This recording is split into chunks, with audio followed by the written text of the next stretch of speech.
One North Shore resident is taking a stand against gender-based violence, empowering women through the art of jiu-jitsu. Erin Standage has dedicated her time to expanding access to self-defense classes for females. To make a difference in someone else's life, it makes my life worth living. It really makes me know that I'm aligned with my purpose. It's not easy. For anybody that's ever felt alone, for anybody who's felt that they have no one to turn to, I understand what that's like. And I hope that I can be there for somebody else.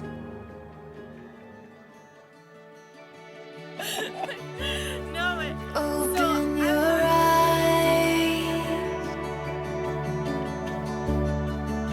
to golden light. There's a world of wonder painted in the sky. What a beautiful sight. My name is Erin Standage. I'm a martial artist. I'm a model. I'm a jiu-jitsu instructor, an active competitor. I'm also a nursing student full-time. I was very fortunate to come from a very mixed culture family. My father's, over 20 years in the military. He was very strict, authoritarian. My dad kind of grew up everywhere because his father was in the military, my grandpa. While my mother, she's born and raised in Visaya. So she's Cebuana from a very small island in the Philippines.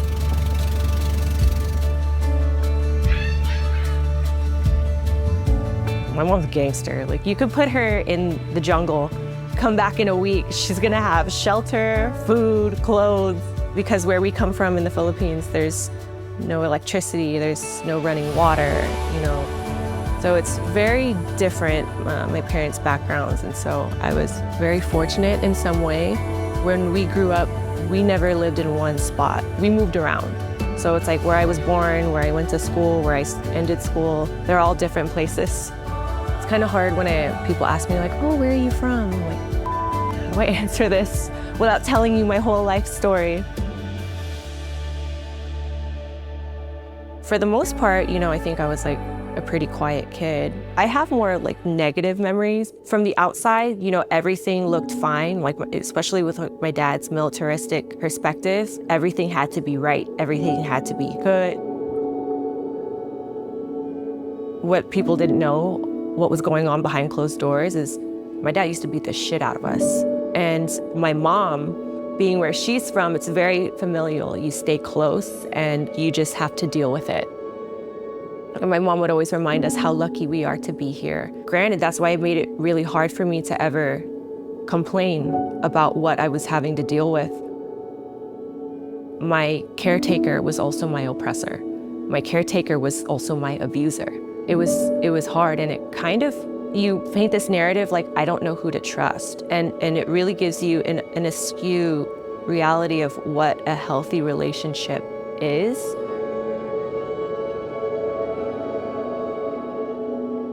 I was a sad child, but I wasn't allowed to show it. There's so many instances. I just remember being on the bus and dreading going home, being so fearful that I'm gonna get woken up in the middle of the night, dragged out of bed, yelled at and beat. There was like a time where my dad would just grab me and my sister by our head and bash our heads together. It really f***ed with my head in terms of that, that's not what love is supposed to be, but I'm not supposed to say anything to anybody. It changed my perception, and it made me kind of at a very young age, draw this narrative. Okay, I don't know who to trust. Nobody cares about me, and I am alone in this world. And that was where that narrative just slowly started building in my head.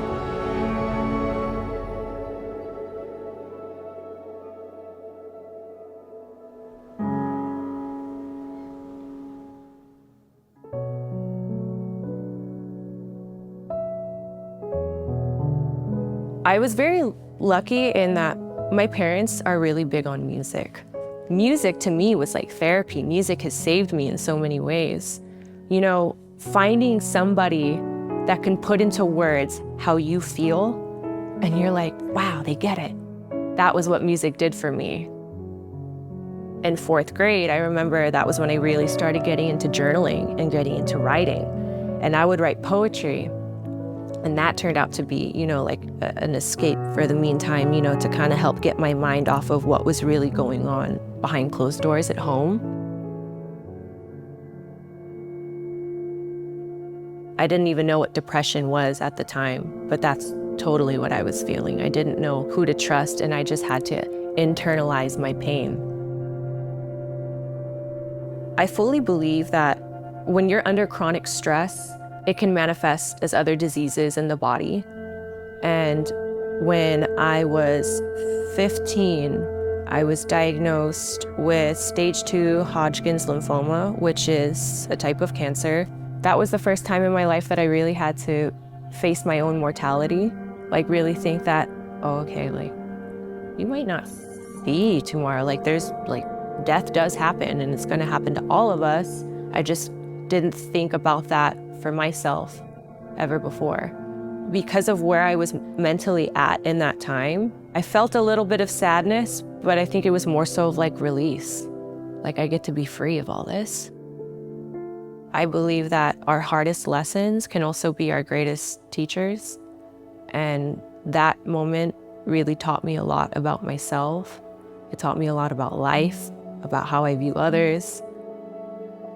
It wasn't by choice, but it was strongly encouraged that I speak to a therapist because of my cancer.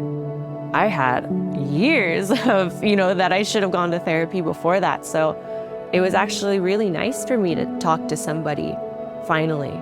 And it was so validating to have somebody from the outside say, oh yeah, I see you and what you're going through is f***ed up.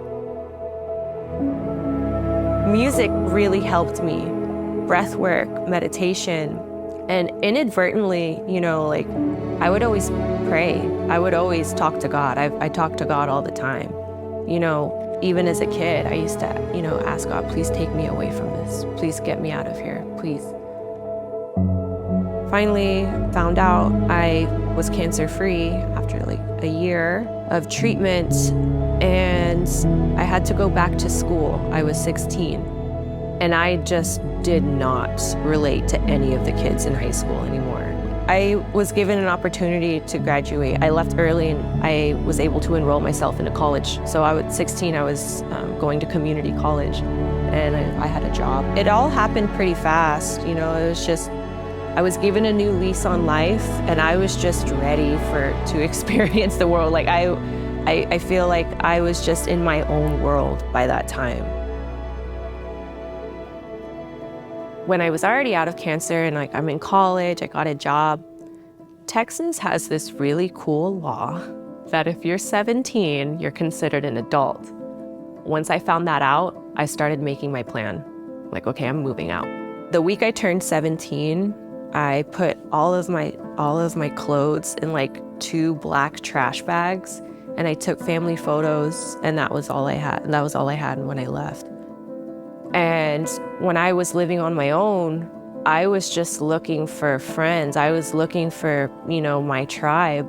I trusted people I really should not have trusted. That time I experienced sexual abuse. I experienced physical abuse.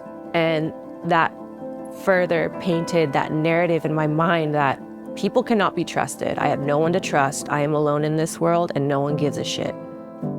When I was 19, I was physically attacked in my own home. I remember getting ready, and I was in my bathroom at my apartment, and I was talking to my friends on speakerphone as I'm getting ready, and I'm in front of the mirror. I could see in the reflection of the mirror somebody coming behind the door, just barges right in, boom, boom, boom, boom, and starts, hitting me. He snuck me. And I don't remember much after that, but I do remember the next thing, I'm on my back and I'm looking up at the ceiling. And that there's that little voice in your head that it was 2 things at once. I'm trying to get my bearings and realize oh shit, what just went on? What just happened right now? Somebody just fucking hit me. And then the other time, at the same time, simultaneously, there's a voice in my head, get the f up right now. You need to fight this man, get the f up. And so I remember I just jumped up And lucky for me, I guess it like inadvertently it was like a blessing in disguise. I'm comfortable with violence. That was how we solved problems growing up. I don't know, like I just flipped a switch.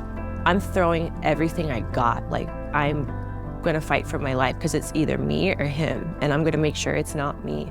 And so I fought him out of the room, down the hall, past my living room, and I slammed my door shut. I could not just fathom what just happened to me. Sorry. I mean, I'm okay now. I know that I'm safe. I'm safe now. But it took me a really long time to get to a place to where I had to believe that. Stop making me cry.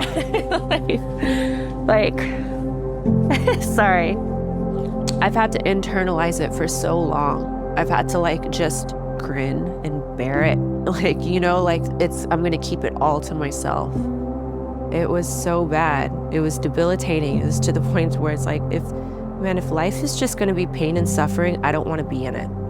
I'm tired of it. I don't wanna feel this way anymore.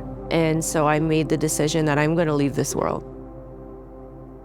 I barricaded myself inside of my room, inside of my house. I even put my washer, and I moved my washer in front of my back door. So, and I had like an iron gate in the front. I locked that iron gate. I didn't want to be found.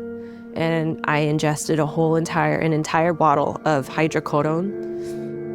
And I'm just like waiting, and I started writing a letter. And I wrote a letter addressed to my parents. I was extremely apologetic to them. And I don't believe in coincidences. I definitely believe in divine timing. And, you know, of all time and days, I got a phone call while I was writing that letter. And it's like 11 o'clock at night. And it was my dad. He never calls me. My dad was living in Thailand. So when it's daytime over here, it's nighttime over there. And I pick up the phone, and the first thing I hear is my dad's voice. And he's like so joyous. He's like, "Hey, sweetheart." And I just, in that moment, I could feel everything that I took hit me. And I just broke down. I was like, "Daddy, I'm so sorry. You are never gonna see me again. You're never gonna see me again, and this is goodbye."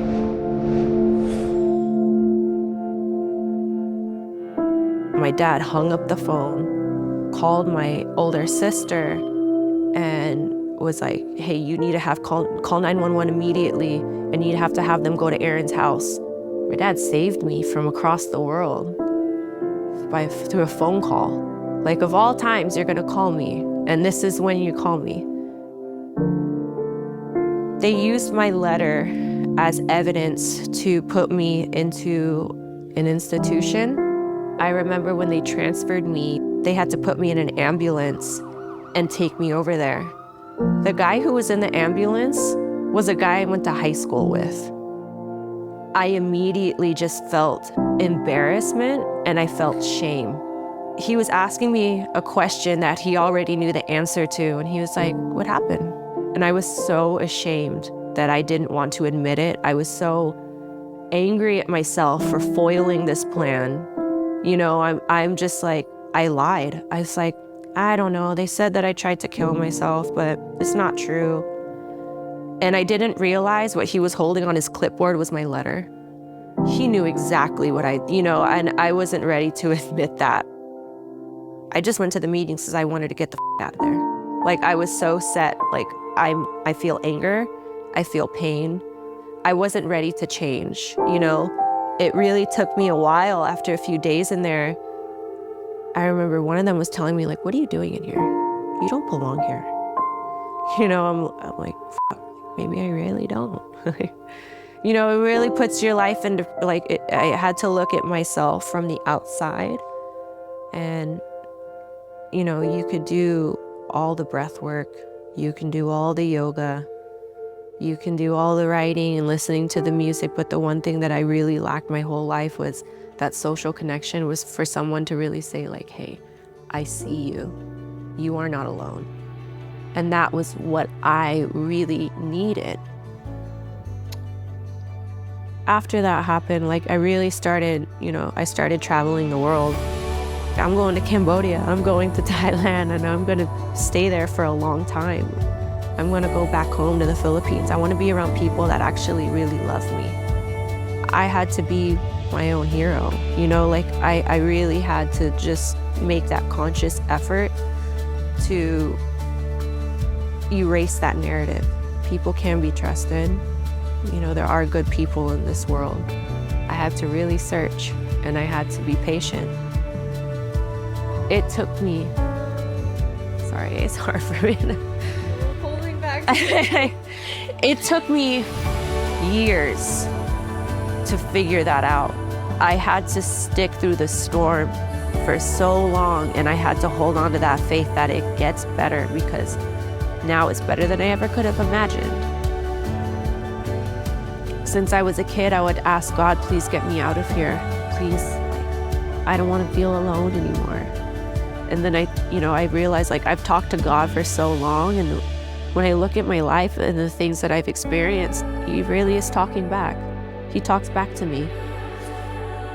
And it shows, like, there's so many times where I could have died, but that's not happening. I've really found my purpose. This is why I've dedicated my life to teaching the kids. I want to teach jujitsu and self-defense and, build confidence and help empower you. This is why I do the women's self-defense classes, because a lot of times, like, at the end of class, like, we talk story, and so many women come forward to me, and, like, there's tears, and it's like, it's almost like therapy. 5 things that are important, like, are you moving your body? Are you eating right? Are you sleeping right? Do you have stress management? But ultimately, do you have that social connection? And can I be that for somebody? To make a difference in someone else's life, it makes my life worth living. Like, it really makes me know that I'm aligned with my purpose. It's not easy. For anybody that's ever felt alone, for anybody who's felt that they have no one to turn to, I understand what that's like. And I hope that I can be there for somebody else. Chase the sky, watch us shine. It's in our eyes, burning bright. It's just the beginning.